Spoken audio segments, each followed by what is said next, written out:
মকর সংক্রান্তি শুধু একটি ঋতু পরিবর্তনের উৎসব নয়, এটি বাঙালি সমাজের ধর্মীয় ও সামাজিক জীবনের সঙ্গে ওতপ্রোতভাবে জড়িয়ে থাকা এক গুরুত্বপূর্ণ সাংস্কৃতিক উপলক্ষ। সেই ধারাবাহিকতাতেই লঙ্কামুড়া এলাকার আলপনা গ্রামে মকর সংক্রান্তি উপলক্ষে বাড়িতে বাড়িতে হরিনাম সংকীর্তন ও হরির লুটের আয়োজন বহন করে স্থানীয় সমাজ জীবনের বিশেষ তাৎপর্যপূর্ণ। এই অনুষ্ঠানের মাধ্যমে একদিকে যেমন ভক্তিমূলক পরিবেশ সৃষ্টি হয়েছে, তেমনি অন্যদিকে পারস্পরিক সম্পর্ক ও সহমর্মিতার বন্ধন আরও সুদৃঢ় হয় গ্রামীণ সমাজে। ভোর থেকে করতাল, ঢাক ও শঙ্খধ্বনির সঙ্গে হরিনামের সুর গোটা এলাকাকে আচ্ছন্ন করে তোলে ধর্মীয় আবেশে। বাড়িতে বাড়িতে গিয়ে সংকীর্তনের আয়োজনের ফলে ব্যক্তিগত পরিসর ছাড়িয়ে সমষ্টিগত রূপ পায় ধর্মীয় অনুষ্ঠান। পুষ্পাবলী হলোতে আমরা প্রতি বছরই আমার শ্বশুর শাশুড়ি কীর্তনটা দিচ্ছে, পিঠাপুলি করছে, পায়া কীর্তন করছে, যার পরে রুট দিছে, সবাই মিলে আনন্দ করতে করছি, হরিনাম সংকীর্তন করছি। প্রত্যেকবারই করো? প্রত্যেক বছরই এটা চলছে। এটা কি তুমি তোমার মানে পূর্বপুরুষ পূর্বপুরুষ থেকে এটা চলে এসেছে। হ্যাঁ, কিরকম লুক হয়? লুক আর প্রচুর লুক হয়। লুক হয়। কি নাম তোমার?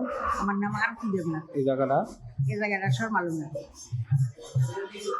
সংক্রান্তি তো মকর সংক্রান্তি তো আমার বিয়ের পর থেকে দেখতেছি, আমার শ্বশুর বাড়িতে আমার শাশুড়িরা করে, তার থেকে দেখেছি।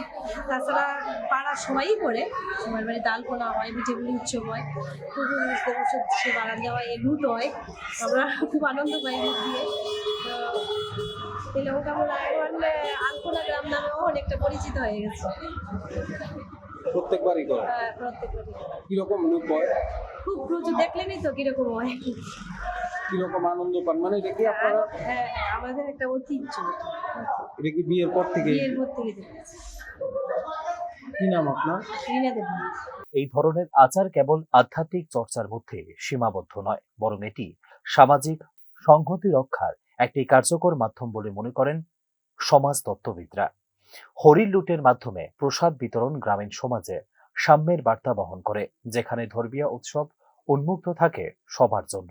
আধুনিকতার ছোঁয়া এমন ভাবে চতুর্দিকে ছড়িয়ে যাইতেছে গা, আমরা অনেক ঐতিহ্যকে দিন দিন আমরা ভুলে যাইতেছি। আমার মনে হয় বা আমি বিশ্বাস করি, আমাদের যে প্রাচীন যে ঐতিহ্যটাকে আমাদের ধরে রাখার দরকার। যেমন আধুনিকতার প্রয়োজন, ঠিক একইভাবে আমাদের এই প্রাচীন আধুনিকতাটারও দরকার আছে। এটার মধ্যেও একটা বিজ্ঞান আছে, এটার মধ্যেও মানুষের একটা যে মিল বন্ধন, এই মিল বন্ধনটা গড়ে ওঠে। তাই এই মিল বন্ধনটাই আমাদের এই আধুনিকতার যে মূল যে চাবিকাঠির দিকে নিয়ে যাব। যদি আমরা এই মিল বন্ধনটা না থাকে, তাহলে এই আধুনিকতার কোনো অর্থ আছে বলে আমি মনে করি না। তাই আমি বিশ্বাস করি আধুনিকতার সঙ্গে সঙ্গে এই ঐতিহ্যটারও যাতে চিরস্থায়ীভাবে আমরা পাশাপাশি যাতে নিয়ে যেতে পারি। এবং আমরা দেখছি এখন কি হয়, এখনকার দিনের যে ছোটো ছোটো বাচ্চারা আছে, তারা তাদের যে পূর্বপুরুষের কথা ধীরে ধীরে ভুলে যেতে থাকে। তারা শুধু তার মা এবং বাবা এতটুকুর মধ্যে সীমাবদ্ধ থাকে। কিন্তু একটা সময় আছিল তারা মা, বাবা, ঠাকুর দাদা এবং একটা বংশানুক্রমভাবে পরিচিত আছিল এবং জানতো মানুষের নাম। এখন ছোট বাচ্চাদেরকে যদি কোয়া হয় যে তোমার দাদার নাম কি, এখন দাদার পরে যদি তার জিজ্ঞাসা করা হয়, এই নামটা তারা বুঝতে পারে না।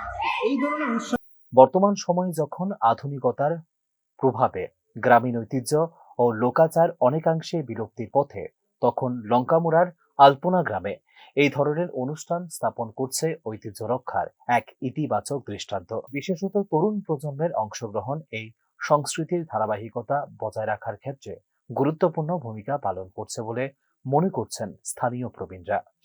সার্বিকভাবে বলতে গেলে শুধুমাত্র ধর্মীয় উৎসব নয়, সামাজিক ঐক্য, সাংস্কৃতিক পরিচয় এবং প্রজন্ম থেকে প্রজন্মের মূল্যবোধ হস্তান্তরের এক শক্তিশালী মাধ্যম হিসেবে কাজ করে আমাদের চিরাচরিত সংস্কৃতি। Report, news now.